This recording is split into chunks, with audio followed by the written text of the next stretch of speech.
Brigade ময়দানে সোমবার দুপুর 1টা নাগাদ বিক্ষোভের মুখে পড়লেন সাসপেন্ড হওয়া তৃণমূল কংগ্রেস বিধায়ক হুমায়ুন কবির।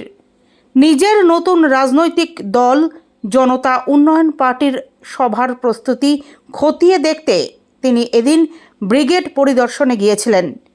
ঘটনাস্থলে তখন কয়েকজন যুবক ক্রিকেট খেলছিলেন। হুমায়ুন কবিরকে দেখা মাত্রই তারা তাকে ঘিরে ধরে বিক্ষোভ দেখাতে শুরু করেন। বিক্ষোভকারীদের দাবি তারা তৃণমূল কংগ্রেসেরই কর্মী এবং দল বিরোধী কার্যকলাপের প্রতিবাদেই তারা ক্ষোভ প্রকাশ করছেন। পরিস্থিতি ক্রমশ উত্তপ্ত হয়ে উঠলে নিরাপত্তাজনিত কারণে ব্রিগেড ময়দান ত্যাগ করতে বাধ্য হন হুমায়ুন কবির। উল্লেখ্য, তিনি মুর্শিদাবাদের ভরতপুর বিধানসভার বিধায়ক।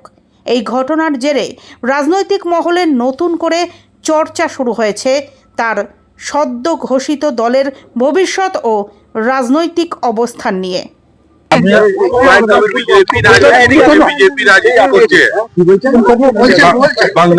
बंगाल का माहौल खराब হুমায়ুন কবির ব্রিগেডের ময়দানে রয়েছেন আমরা দেখতে পাচ্ছি এবং সেখানে হুমায়ুন जो है बीजेपी का आदमी है ये बंगाल का माहौल खराब करने मांग रहा है। আমরা নরমাল कार्यकर्ता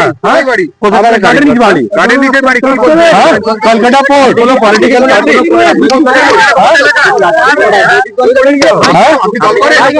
রাজনৈতিক দল করি টিএমসি করি তৃণমূল কংগ্রেস অল ইন্ডিয়া তৃণমূল কংগ্রেস। আচ্ছা এখানে কি নিজে আসছে না কেউ? আমি এই ছেলে ক্রিকেট খেলতে। কি নাম আপনার? আমার নাম এমডি আজাদ।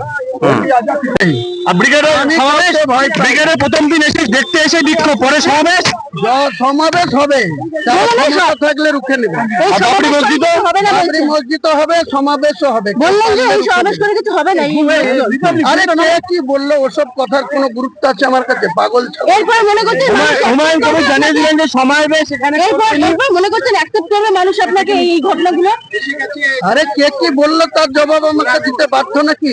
আমি তো এইসব ফালতু লোকের কোনো কথা জবাব দেবো। আমরা দেখতে পাচ্ছি যে হুমায়ুন কবির